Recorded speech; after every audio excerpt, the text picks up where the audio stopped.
Hey everyone, welcome back to Ajay Joshi chemicals. आज का video एक बहुत इम्पॉर्टेंट वीडियो होने वाला है बिकॉज़ जो भी हमने फोरकास्ट करी थी इंडियन केमिकल सेक्टर की ग्रोथ को लेकर के, वो सारी कहीं ना कहीं हेवायर होती हुई दिख रही है because of Trump tariffs. Although हम सब ने ईयर बिगिनिंग में ही एंटिसिपेट किया था और फोरकास्ट किया था कि टैरिफ्स तो लगने वाले हैं, but we were not expecting this level of intensity और इतने हाई लेवल के टैरिफ्स। दूसरा जो शॉक इंडिया को देखने को मिला है वो मिला है यूएस का रवैया against India when we compare it to other countries, particularly जैसे चाइना के साथ थोड़ा बहुत सॉफ्ट रवैया यूएस का मुझे दिख रहा है।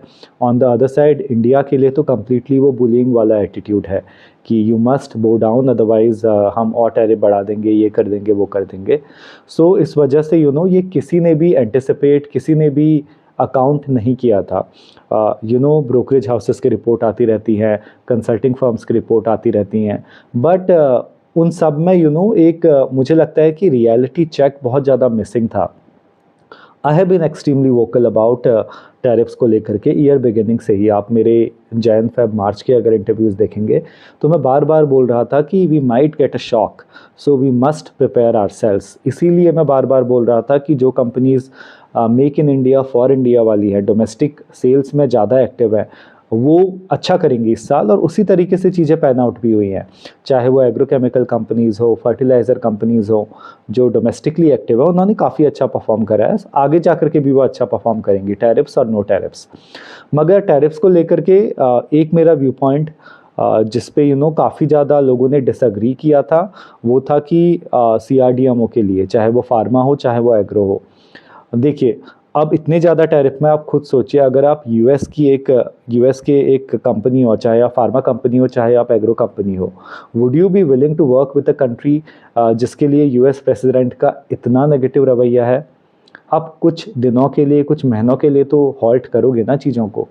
सो CRDMO में मुझे बहुत नेगेटिव इम्पैक्ट आता हुआ दिख रहा है यूएस से, चाहे वो फार्मा कंपनीज़ हो वहाँ की, चाहे वो एग्रो कंपनीज़ हो। ये मैं डे वन से बोल रहा हूँ। और इंडिया में I think companies have prepared themselves, मगर जो भी रिपोर्ट आती रहती है ना इंडस्ट्री हाउसेस की, ब्रोकरेज हाउसेस की, वहाँ सब वो लोग रोज़ी पिक्चर देते हैं।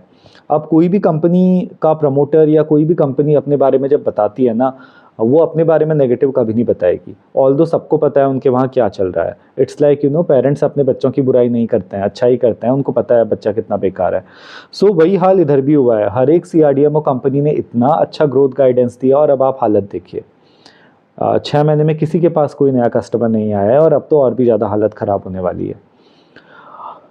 दूसरा कंपनीज जिनका major chunk of revenue US से आता है, उनके लिए तो बहुत नेगेटिव होने वाला है, and it's very practical way, इसमें कोई दो राय नहीं है। और इसमें कोई आकर के आपको बोलेगा अरे नहीं नहीं कुछ नहीं होगा। अब किसी कंपनी का 20, 25, 30% रेवेन्यू यूएस से आ रहा है, अगले 2 महीने वो कहाँ से शिफ्ट करेंगे, नए कस्टमर कहाँ से ढूंढेंगे? अगर उनको नए कस्टमर अभी तक डेवलप करने होते दूसरी कंट्रीज़ में तो कर चुके होते।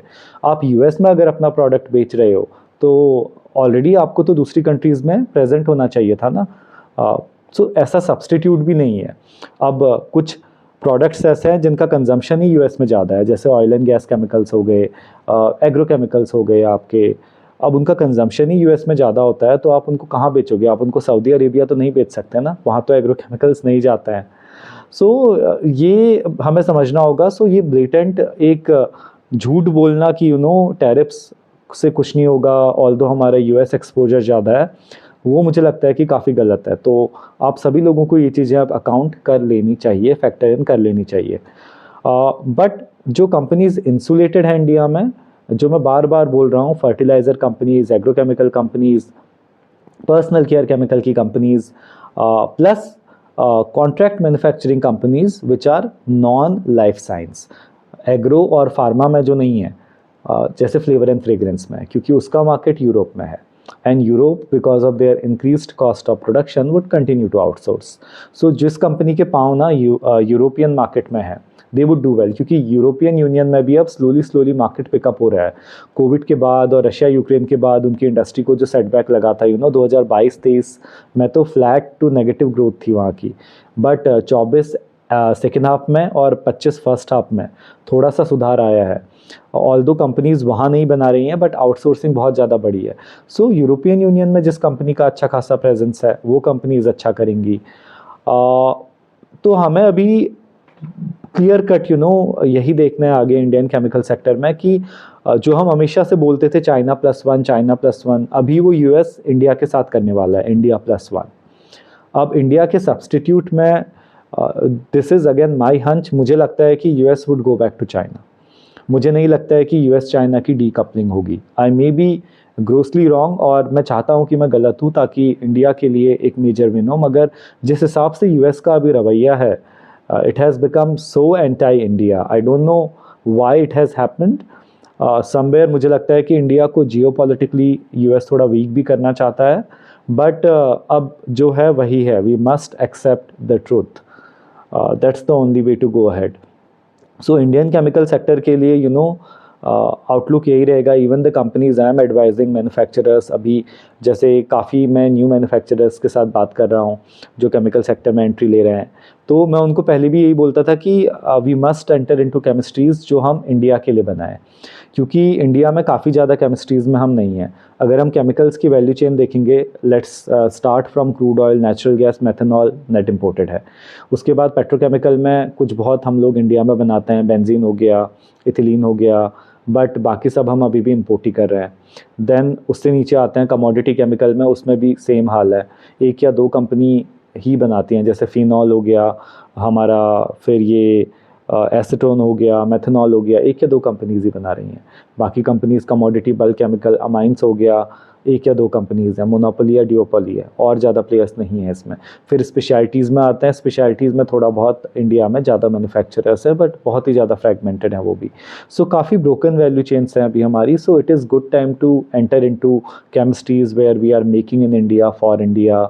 ये अभी समय है। दूसरा, इंडियन गवर्नमेंट की जो प्रोटेक्शनिस्ट पॉलिसीज़ हैं वो काफ़ी अच्छी हैं, एंटी डंपिंग ड्यूटी लग रही है, मिनिमम इंपोर्ट प्राइस लग रहा है।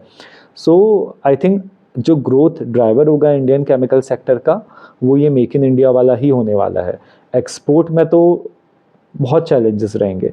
दूसरा बड़ा चैलेंज देखिए, अगर चाइना के ऊपर भी टैरिफ लगता है 25% का, 20% का, या उससे ज़्यादा लगता है, तो आपको लगता है कि China rest of the world में इंडिया को प्ले करने देगा? Look at what they have done in the Latin American market. They have kicked out Indian players, Indian agrochemical players. Look at ASEAN, चाहे वो थाईलैंड हो, Indonesia हो, Vietnam हो, सब जगह मार्केट पे कब्जा कर लिया है उन्होंने। और अब तो मिडिल ईस्ट में भी काफ़ी aggressively they are making their presence felt. So China से थ्रेट तो हमारा रेस्ट ऑफ द वर्ल्ड में एक्सपोर्ट में रहने ही वाला है। So there are going to be extremely challenging times for the chemical sector. अगर ये टैरिफ्स 10% होते, चलो 15% भी होते, वो शॉक एब्जॉर्ब हो जाता, EBITDA मार्जिन पे हिट आता, प्रॉफिटेबिलिटी पे हिट आता, but somewhere Indian companies would have survived. मगर ये 25% और अभी जो थ्रेट आया है कि इससे भी ऊपर हम पेनल्टीज़ लगाएंगे, टैरिफ्स को बढ़ा देंगे, it's not going to be in the favour of Indian chemical sector. So we must acknowledge this, and yeah, that's why I just wanted to share my very honest thoughts कि the Indian chemical sector is now going to face the China plus one moment. It's going to be India plus one, whether it is America or any other country in Latin America or ASEAN or Middle East. वहाँ पर ये challenges अब आने वाले हैं हमारे साथ. तो let's prepare ourselves. ये tariff situation at least year and तक तो सॉल्व नहीं होने वाली है. बैक टू बैक नेगोशिएशन भी अगर हमारे चलते रहेंगे तो ईयर एंड तक ही थोड़ा बहुत रिलीफ, इफ़ देयर्स एनीथिंग, वो देखने को मिल सकता है. बट अगले 6 महीने के लिए यू मस्ट प्रिपेयर. ध्यान दीजिए उन बिजनेसेस पे जो इंडिया फोकस्ड हैं.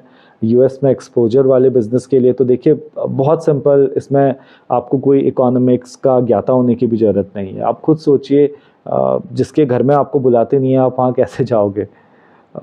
It's as simple as that. So prepare yourself. Look out for companies which are making in India for India. Export oriented companies जो हैं उनमें डिग्रोथ आनी शुरू होगी. उनको भी मैं यही एडवाइस दूंगा कि आप लोग अभी से डाइवर्जन शुरू कीजिए. न्यू जोग्राफीज़ को टारगेट करना शुरू कीजिए और गेट इनटू प्रोडक्ट्स जो आप इंडिया के लिए बनाएं, या फिर अपनी वैल्यू चेन में थोड़ा आगे पीछे खेलिए। आपका लेट से कि केमिकल एक्स अभी यूएस में जा रहा है, बट टैरिफ्स की वजह से आपको दिक्कत आ रही है, तो X+1, X+2, X+3 में देखिए वो क्या आप इंडिया में बेच सकते हो या किसी नॉन अमेरिकन मार्केट में बेच सकते हो। So yeah, I just wanted to share my honest opinions, and I will see you soon with a new video. Next video is going to be about two companies, Vishnu Chemicals and Acutaas Chemicals. तब तक के लिए नमस्ते and जय हिंद।